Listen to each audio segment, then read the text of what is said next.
అందరికీ ముందుగా శ్రీరామనవమి శుభాకాంక్షలు. శ్రీరామనవమి అంటే ముందుగా గుర్తొచ్చేది సీతారాముల కళ్యాణం, బెల్లం పానకం, పచ్చి సెలవిడి, వడపప్పు. ఈ 3 ప్రసాదాలు ప్రత్యేకంగా చేస్తాం కదండి సీతారాముల కళ్యాణానికి. అవి కూడా నేను చేసి చూపించాను, ఒకసారి చూడండి.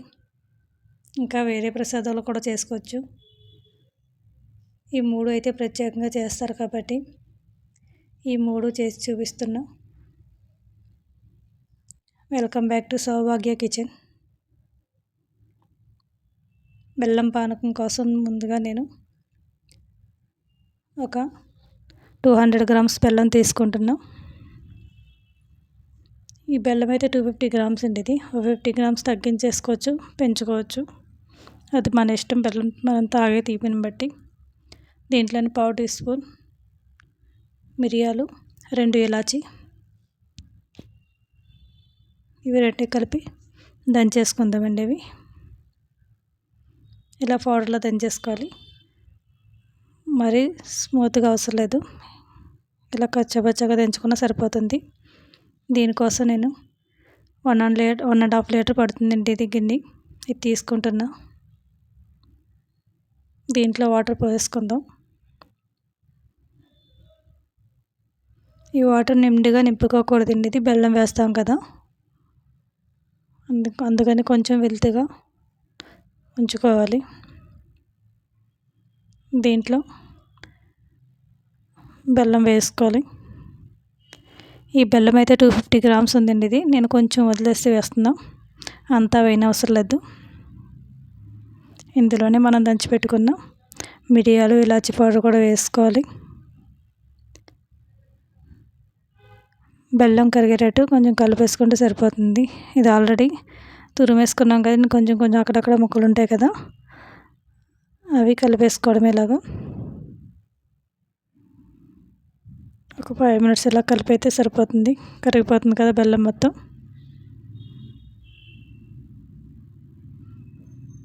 ఇది కరిగిపోయిందండి. ఇది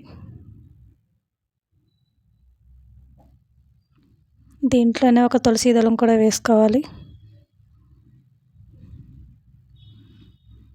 మన బెల్లం పానకం అయితే రెడీ అయిపోయింది. ఇప్పుడు పచ్చి సెలవిడి చేసుకుందాం. దీనికోసం 1 గంట 2 గంటల ముందు బియ్యం నానబెట్టుకోవాలండి. ఇది పచ్చి సెలవిడి కాబట్టి బియ్యం పచ్చిగా ఉండాలి కాబట్టి నానబెట్టుకోవాలి కంపల్సరీ. పొడిపిండితో చేయకూడదు, ఇది టేస్ట్ కూడా బాగోదండి పొడిపిండి వల్ల. దీనికోసం కొబ్బరి కూరు, బెల్లం తురుము చేసి పెట్టుకోవాలి.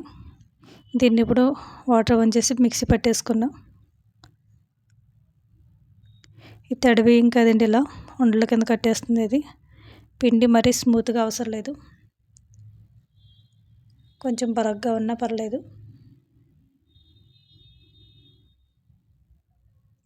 దీన్ని ఒక పళ్ళెంలోకి తీసుకుందాం. ఇప్పుడు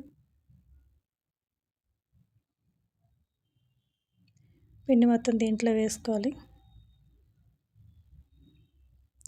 ఈ తడి పిండి చేయడం వల్ల ఉండలు కట్టేసింది కదండి, ఇదంతా చిదిపేసుకోవాలి.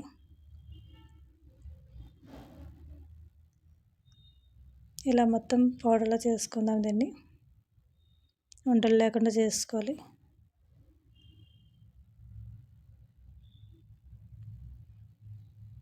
దీంట్లోనే మనం 1/2 కప్పు బెల్లం వేసుకుంటే సరిపోతుంది. తురిమేసుకుని వేసుకోవాలండి బెల్లం కూడా. ఇలా 1/2 కప్పు, కొంచెం కొబ్బరి తురుము, ఇదైతే ఎంతైనా వేసుకోవచ్చు, మన ఇష్టం. 2-3 స్పూన్లైనా, లేకపోతే ఒక 1/4 కప్పు అయినా. ఎండు కొబ్బరి కాదండి, పచ్చి కొబ్బరి వేసుకోవాలి కంపల్సరీ. ఇంట్లో ఎండు కొబ్బరి బాగోదు, పచ్చి కొబ్బరే వాడాలి. ఇదైతే దీంట్లో అయితే వాటర్ అవసరం లేదండి, ఎందుకంటే బెల్లం, పచ్చి కొబ్బరి, పిండి కూడా పచ్చిగా ఉంటుంది, తడిగా ఉంటుంది కాబట్టి వాటర్ వేయాల్సిన అవసరం లేదు. వాటర్ వేయాలి అనుకుంటే మనం పచ్చి కొబ్బరి తురుముకోవడానికి కొబ్బరికి కొట్టుకుంటాం కదా, ఆ కొబ్బరి నీళ్ళు దీంట్లో వేసుకుంటే టేస్ట్ కూడా బాగుంటుంది. మనకు వాటర్ కలపాల్సి వస్తే, లేకపోతే వాటర్ అయినా కలుపుకోవచ్చు, అది మన ఇష్టం. దీంట్లో అయితే వాటర్ అవసరం లేకుండానే మెత్తగా అయిపోతుందండి పిండి. నేనైతే ఒక్క చుక్క కూడా వాటర్ కలపలేదు, పర్ఫెక్ట్గా సరిపోయింది పిండి అయితే. ఇలా అక్కడక్కడ బెల్లం ఉన్న ఇలా చిదిమేసుకుని చూసారు కదా, వాటర్ కలుపుకుంటేనే పర్ఫెక్ట్గా అయిపోయింది.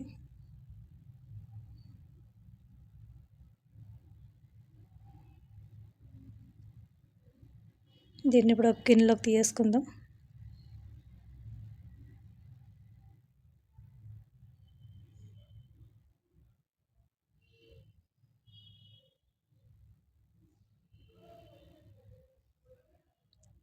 పచ్చి సెలవు రెడీ అయిపోయింది కదండి. ఇప్పుడు దీనికోసం మళ్ళీ వడపప్పు చేసుకుందాం. ఇప్పుడైతే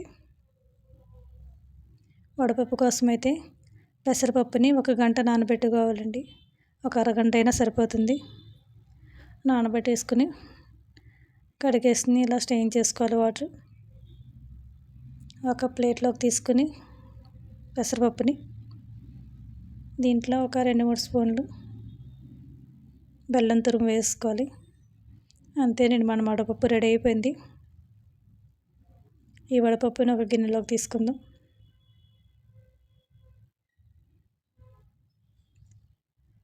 శ్రీరామనవమి ప్రసాదాలు రెడీ అయిపోయినాయండి. ఇంకా బెల్లం పానకం, పచ్చి సెలవిడి, వడపప్పు, మనకి కావాల్సి వస్తే క్షీరాన్నం, ఇవన్నీ ఇంకా ప్రత్యేకంగా చేసుకోవచ్చండి. ఈ 3 అయితే ప్రత్యేకమైనవి కదా శ్రీరామనవమికి. బెల్లం పానకం, పచ్చి సెలవిడి, వడపప్పు. నా ఈ వీడియో నచ్చితే మాత్రం లైక్ చేయండి, షేర్ చేయండి, సబ్స్క్రైబ్ చేయడం మర్చిపోకండి. ఎలా ఉందో ట్రై చేసి కామెంట్ చేయడం మర్చిపోకండి.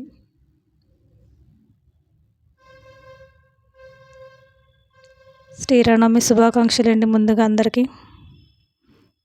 Thank you for watching.